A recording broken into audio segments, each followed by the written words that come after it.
Movie ரொம்ப நல்லா இருக்கு. எல்லாரும் ஃபேமிலியோட வந்து பார்க்குற மாதிரியான ஃபில்மு. படத்தில் நடிச்சிருக்க எல்லாருமே ரொம்ப நல்லா நடிச்சிருக்காங்க. இந்த சொசைட்டிக்கு, இந்த யங்கர் ஜென்ரேஷனுக்கு தேவையான ஒரு மெசேஜ் கண்டிப்பாக படத்தில் இருக்குது. ஸோ ஃபேமிலியோட வந்து எல்லாரும் பார்க்கணும். It is I think it is very important film for this society now. ஃபேமிலியோட வந்து பார்க்குற மாதிரியான ஃபில்ம் எதுவும் வந்து ரொம்ப கிளாமர் மாதிரி எதுவும் இல்லை. ஸோ ஃபேமிலியோட வந்து கண்டிப்பாக பார்க்கணும். அதே மாதிரி I think it is a very impactful film. So I think people must come to this film. இந்த மாதிரியான ஃபிலிம்ஸ் தான் வந்துட்டு நம்மள மாதிரி ஜென்ரல் பீப்புள் தான் வந்து பார்த்து இந்த மாதிரியான ஃபிலிம்ஸ் அப்போ தான் வந்துகிட்டே இருக்கும். சொசைட்டிக்கு தேவையான ஃபிலிம்ஸ். ரொம்ப ரொம்ப சந்தோஷமாக இருக்குது. ஏன் அப்படின்னா இந்த ஒரு ஆப்பர்ச்சுனிட்டி வந்து யாருக்குமே கிடைக்காது. நிறைய பேர் என்னோட கஷ்டப்படுறவங்களாம் சினிமாவில் நிறைய பேர் இருக்காங்க. இந்த ஒரு வாய்ப்புக்காக ஒரு டைட்டில் முன்னாடி நம்ம பேர் வருதுன்றது ரொம்ப ரொம்ப கஷ்டம். அது இவ்வளோ சீக்கிரம் வந்திருக்கு. அதுக்கு எல்லாமே வந்து கடவுள் மட்டும்தான் இருக்கார், வேறு யாருமே கிடையாது. அதை தாண்டி எங்களோட டேரக்டர் அண்ணனும் எங்களுடைய ப்ரொடியூசர் தான். ஏன்னா எங்களை நம்பி இவ்வளோ இன்வெஸ்ட் போட்டது வந்து அது சாத்தியமே இல்லாதது. ஸோ இந்த டைமில் அவங்கள தேங்க்ஸ் சொல்லிக்கிறேன். படமே அந்த கிளைமேக்ஸ் நம்பி தான் இருக்குது. ஏன் அப்படின்னா நாங்கள் ஸ்டார்டிங்லேருந்து ஒரு மாதிரி கொண்டு போயிருப்போம். கிளைமேக்ஸில் எதிர்பார்க்காத ஒரு ட்விஸ்ட்டை நாங்கள் கொடுத்துருக்கோம். ஆடியன்ஸுக்கு நாங்கள் தேட்டர்லேயே சொல்லிட்டோம், நீங்கள் ரிவ்யூ கொடுக்கும்போது தயவு செஞ்சு கிளைமேக்ஸ் ட்விஸ்ட்டு மட்டும் சொல்லிடாதீங்க. ஏன் அப்படின்னா அது உடஞ்சிரும்ல. அப்போ நான் எதுக்கு சஸ்பென்ஸ் வந்து உடஞ்சிரும் அப்படின்றதுனால சொல்லிட்டோம். இப்போ பார்த்துட்டு இருக்க மக்களும் சரி, இதுக்கப்புறம் பார்க்க போகிற ஷோஸாக இருந்தாலும் சரி, ரிவ்யூ கொடுக்கும்போது தயவு செஞ்சு அந்த கிளைமேக்ஸை மட்டும் சொல்லிடாதீங்கன்றது மட்டும் சொல்லிக்கிறேன் எல்லாருக்குமே. ஒரு நல்ல படைப்பை படைச்சிருக்கோம். மக்கள்கிட்ட வந்து சேர்க்கறது வந்து மீடியா உங்ககிட்ட தான் இருக்குது. உண்மையை சொன்னாலே போதும். ஒரு நல்ல படத்துக்கு என்ன இதுவோ அதை நீங்கள் அங்கீகாரம் கொடுத்தீங்கன்னா போதும். நல்ல படத்துக்கு தேட்டர் கிடைக்கல, அதுதான் ஒரு பெரிய வேதனையாக இருக்குது. எங்கே பார்த்தாலும் நேற்று ப்ரெஸ் ஷோலி வரைக்கும் எல்லாமே சொல்லிட்டாங்க நல்ல தரமான படம்னு. ஆனால் தேட்டர் கொடுக்க மாட்டுறாங்க. இந்த வழிகளோடு தான் நம்ம ஒரு விஷயம் போராடின்னு இருக்கோம். இது எல்லாத்தையும் சேர்க்க வேண்டியது மீடியா கிட்ட உங்ககிட்ட தான் இருக்குது. நல்ல படத்தை கொண்டாடுங்க, வேறு எதுவும் இல்லை. படைப்பு படைக்கிறது மட்டும் தான் எங்ககிட்ட இருக்குது. சேர்க்கறது மீடியா உங்ககிட்டையும் மக்கள்கிட்டையும் தான் இருக்குது. இந்த படம் மிஸ் பண்ண முடியாத படம். பார்த்தாங்கன்னா ஒரு தாக்கமாக இருக்கும், மனசு நிறைவாக போவாங்க. இது நான் சொல்லக்கூடாது, நீங்கள் ஆடியன்ஸ் பப்ளிக்கிட்ட கேட்டுங்க. என் படத்தை பற்றி நானே சொல்லக்கூடாது, மக்கள்கிட்ட நீங்கள் கேட்கணும். தேங்க்யூ. ராம் அப்துல்லா ஆண்டனி படம் தான் நான் பார்த்துட்டு வந்தேன். இந்த படத்தில் வந்து பார்த்தீங்கன்னா இந்த மாதிரி சிகரெட்டு, பீடி இதெல்லாம் வந்து ஒழிக்கணும்னு சொல்லிட்டு பண்ணுறாங்க. ஆனால் வந்து அது வந்து படத்தில் ஒண்டி தான் சாத்தியமாக பண்ண முடியும், ஒண்டி நேரடியில் எதுவுமே நம்மளால் பண்ண முடியாது. அதனால் வந்து பார்த்திங்கன்னா நிறைய பீடி சிகரெட்டு இவங்களாம் தயார் பண்ணுறாங்க. வாழ்க்கையில் என்ன நிலைமை ஆறுதுன்னு சொல்லிட்டு நம்மளுக்கும் தெரியும். ஆனால் அதை பிடிக்கக்கூடாது தான், நான் சொல்கிற வரையும் அது பிடிக்கக்கூடாது தான்.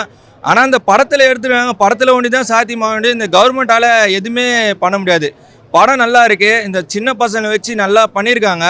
அதில் ஒரு சில இடத்துல வந்து பார்த்திங்கன்னா நடிப்பு வந்து ஒரு சரியாக வரல. இப்போ வந்து ஒரு நடிகனா ஒரு நம்ம மனசில் ஆசை விதைவிக்கிறோன்னா ஒரு கூத்துப்பாட்டைன்னு ஒன்று இருக்குது. அந்த கூத்துப்பாட்டைக்கு வந்து போயிட்டு ஒரு 1 இயரோ 2 இயரோ நம்ம ப்ராக்டிஸ் பண்ணோம். ஒரு அழுவுறதோ சிரிக்கிறதோ முறைக்கிறதோ எல்லாமே நம்ம ப்ராக்டிஸ் பண்ணோம். இப்போ வந்து பார்த்திங்கன்னா நான் கூத்துப்பாட்டையில் ஒரு 1 இயராக நான் நடித்து கொஞ்சம் கொஞ்சமாக தான் ப்ராக்டிஸ் பண்ணிடுறேன். இன்னும் எனக்கு நடிப்பு வந்து பர்ஃபெக்டாக வராது.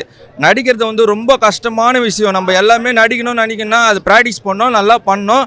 இதை கொடுத்தது அவங்க நல்லா தான் பண்ணியிருக்காங்க. அது இல்லாமல் நான் மகனில் படத்தில் வந்து பார்த்திங்கன்னா ஒரு கடல் சீனில் வந்து பார்த்திங்கன்னா ஒரு 4 பசங்க தரமான ஒரு சீக்வன்ஸ் பண்ணியிருப்பாங்க. அது யாராலையும் மறக்க முடியாது. அந்த பசங்களாம் வந்து பார்த்திங்கன்னா நடிப்புலாம் வந்து ரொம்ப கற்றுக்கின்னு தான் எல்லாமே பண்ண முடியும். நடிகத்தை வந்து கற்றுக்கின்னு பண்ணோம். இது வந்து ஒரு என்னால் தோணின விஷயத்தை தான் சொல்லியிருக்கேன். கமெண்ட்ஸில் வந்து இந்த மாதிரி என்னடா இவன் எதுவுமே தெரியாமலே சொல்கிறான்னு சொல்லிட்டு என்னை எதுவுமே சொல்லாதீங்க. நினச்ச விஷயத்தை பற்றி தான் நம்ம சொல்கிறோம்.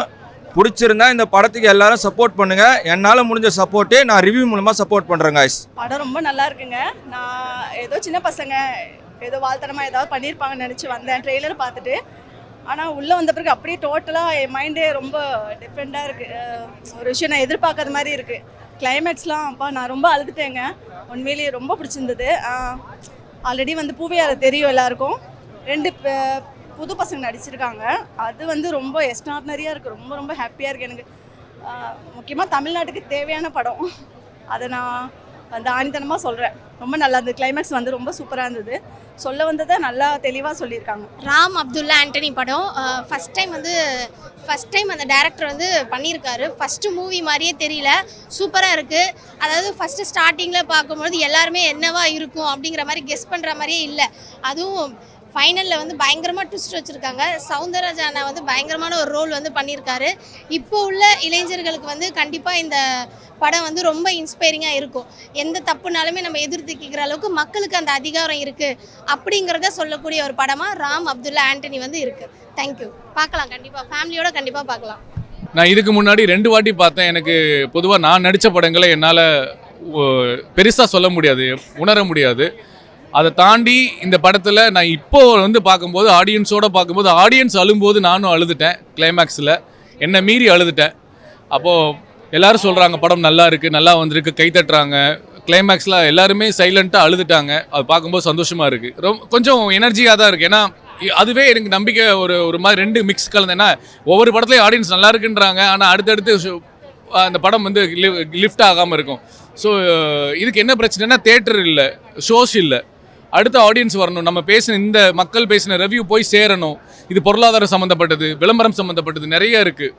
அதனால் இந்த படம் ஹிட்டானா மட்டும்தான் எங்களால் முழுமையாக சந்தோஷம் அடையும். ஹிட்டுன்னா அட்லீஸ்ட் நாங்கள் போட்ட அந்த 3 கோடியாவது அந்த ப்ரொடியூசருக்கு கிடைக்கணும். 3 கோடி ரூபா போட்டிருக்காரு, 25 லட்ச ரூபா செலவு பண்ணியிருக்காரு. அந்த 3 கோடி 25 லட்சமாவது அவருக்கு திருப்பி கிடைக்கணுன்றது மட்டும்தான் என்னுடைய எண்ணமாக இருக்குது. அதனால் அதுதான் எனக்கு சந்தோஷமாக இருக்கும். என்னோட டு பி ஹானஸ்ட் ரொம்ப நல்லா இருந்துச்சு. நான் எதிர்பார்க்கல இவ்வளோ நல்லா இருக்குன்னு. எனக்கு ரொம்ப பிடிச்சிருக்கு.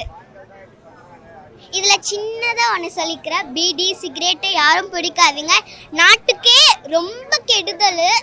யாரோ தயவு செஞ்சு பிடிக்காதீங்க. நானும் ஒரு சைல்டு ஆக்டர் தான். 7 மூவிஸ் கம்ப்ளைண்ட் பண்ணியிருக்கேன். தங்கலானில் விக்ரம் சார் டாட்டராக பண்ணியிருக்கேன். பிடி சார் நரகன் பொட்டில்ரதா மனகட்டி வெட்டுவும் இப்போ வர ஜனநாயகனும் பண்ணியிருக்கேன் மெயின் ரோலில். படம் அருமையாக இருக்குங்க, பார்க்கலாம். குடும்ப படமாகவும் இருக்குது. அந்த வீடியோட எதிர்காட்டு இருக்குது. மற்றபடி வேறு பிடிச்சிருக்கு. கதை ஃபுல்லாகவே பிடிச்சிருக்கு. ஃபஸ்ட்லேருந்து லாஸ்ட் வரையும் நல்லா இருக்கு. கிளைமேக்ஸு இன்னும் அழ வச்சிருச்சு.